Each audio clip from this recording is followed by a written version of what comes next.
Welcome to Comic Power. I am your host, Comic Killer 72. Today we're doing a new segment called the Quick Flip.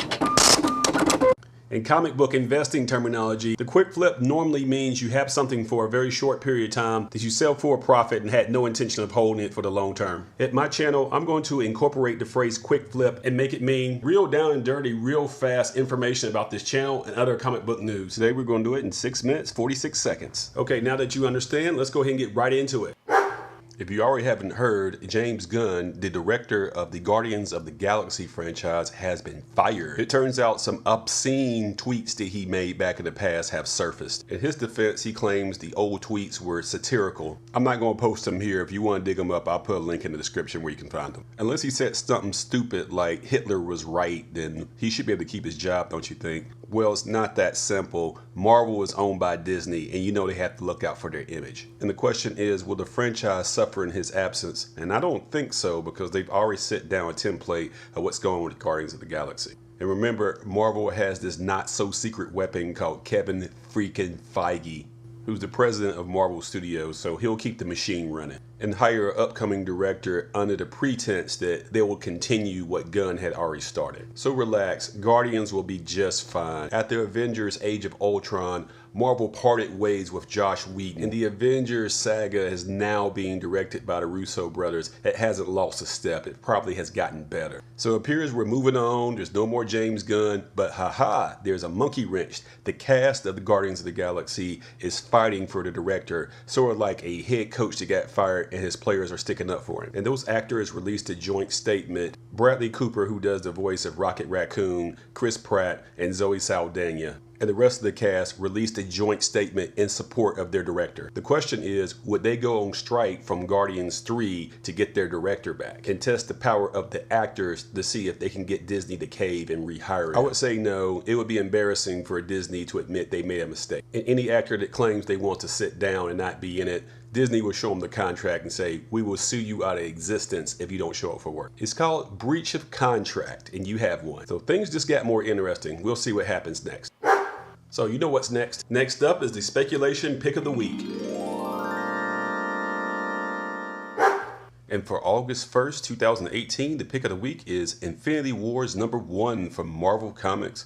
This is the first full appearance of a new character called Requiem. He's made some cameo appearances in some previous Infinity tie-ins, but this is his first full. If you're a movie fan getting into the comics, remember that the comics and the movies are different universes. They are not beat for beat the same thing, but the Infinity War movie has made $2 billion at the box office, so Marvel plans to exploit that name as much as possible. You got a Mike Deodato cover and a $6 price tag on this. This is part 1 of a 6-part miniseries, and of course you got many different variants which I've already shown you. I expect a very high print run on this, so this is a big long-term play. If this character catches on, of course, which I expect him to. The runner-up is going to be Xerxes, The Fall of the House of Darius and the Rise of Alexander. This is the 5th and final issue of this miniseries. Written by comic legend Frank Miller, this is an extension of the 300 universe. The critically acclaimed miniseries comic from Dark Horse, which became this juggernaut of a movie and made a big star out of the director Zack Snyder. This film is still one of my top 5 movies of this century. But in terms of the comic, I always bet on Frank Miller. He's a living genius. He is the comics what Picasso is to fine art. An honorable mention also goes to Seeds #1, also from Dark Horse. This is a future world where people are ditching technology and moving to a lawless tech-free area called Zone B. And then some aliens show up. I like these type of sci-fi comics. So yeah, I will definitely be picking this up.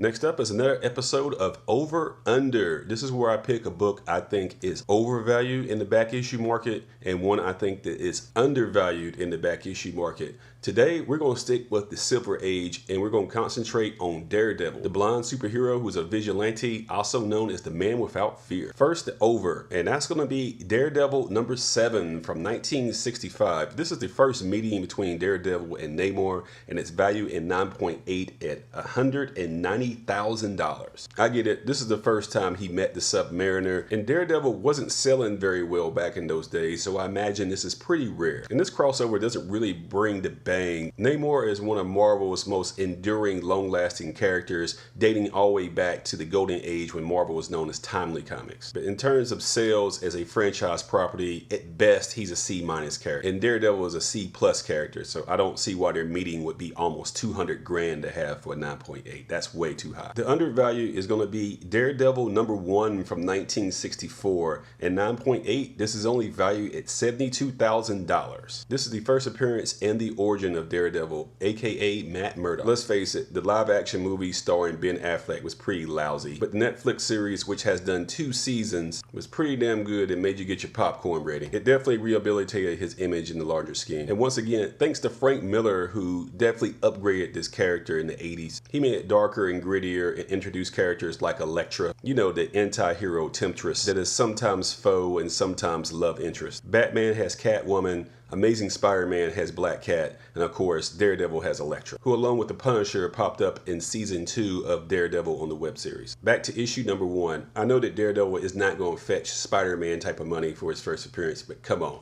That is a very low number at 72 grand. Honestly, I think it should be around about 125 grand. And think about it, issue #7 is almost triple what #1 is worth. That doesn't make any sense. Issue #7 should come down from 190,000 to about 100,000 even. You know the drill. Subscribe to this channel, give it a thumbs up, and share it on social media so others can learn about Comic Power. Once again, thank you to all my subscribers and viewers. It only gets better from here.